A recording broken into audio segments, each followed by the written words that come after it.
Hey guys, welcome to the 168th C# tutorial that I'm making for the new Boston. And in this tutorial, I'm going to be showing you how to loop through everything in your class, treating it like a collection. So for this tutorial, you're going to need to have a button, a collection class, and inside of your collection class, just have a list of some sort and have it pass something through your constructor, whatever type your list is, and then just add that to your list. So I just have it be a string, and the list is a bunch of names of people, and through the constructor right here, I just pass Adam. So let's say we wanted to loop through all of these people inside of this collection. We couldn't do for each string s in my collection because it doesn't know what we're trying to loop through. We have to tell the C# compiler that we want to loop through this collection right here. So the first thing that we're going to want to do is inherit from two interfaces. The first is the IEnumerable interface, and the second is the IEnumerator. And we have to inherit from these because we have to provide implementation for a few methods inside of both of these, so that the Foreach statement will be able to use those methods to loop through our collection successfully.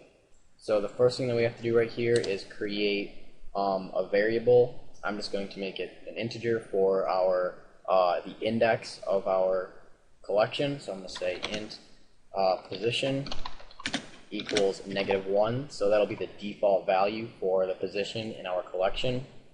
And then we're going to have to provide implementation for the move next method, and all of these methods and properties will have to be public. So we're going to say public bool move next, and this will basically tell the C# compiler whether or not it's reached the end of the collection.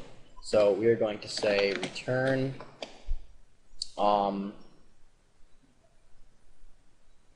position if it's less than the amount of elements in names, so names.count.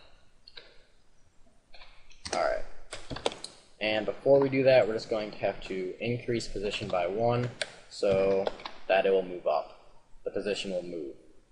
Alright, and the next one that we have to do is reset, and this is just a void, and basically it will reset the position to 0, not -1. So, and basically this will just reset the position to -1, so public void reset, and we're just going to say position equals -1, so it just goes back to the default position.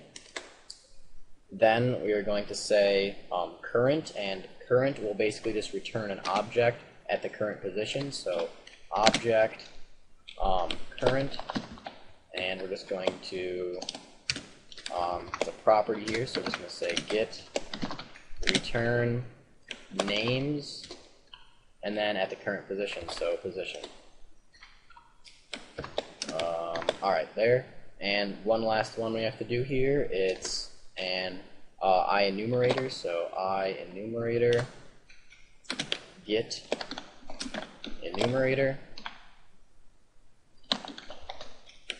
and this will basically just return the enumerator for this class. So we're just going to say return right here, and we're just going to basically cast this class as an enumerator, so this to refer to the class that we're in.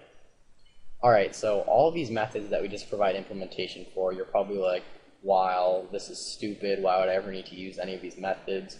Well, all of these methods right here are going to be used by the Foreach statement so that we actually can loop through this right here. And notice how we said like names here and names.count and stuff like that. So this will tell the C# compiler what collection we're actually trying to loop through in this Foreach statement right here.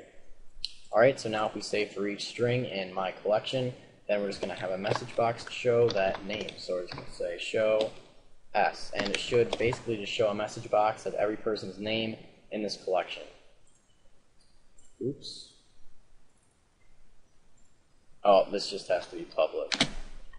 Yeah, like I said, all the methods have to be public or else it won't work. Alright, and yep, we get Adam, and yep. So usually when you're doing this, you're going to want to have an indexer or something so you can treat it more like an array. but we already learned how to use indexers, so it shouldn't be a problem adding that to your class. So that's pretty much it for this tutorial, so see you guys.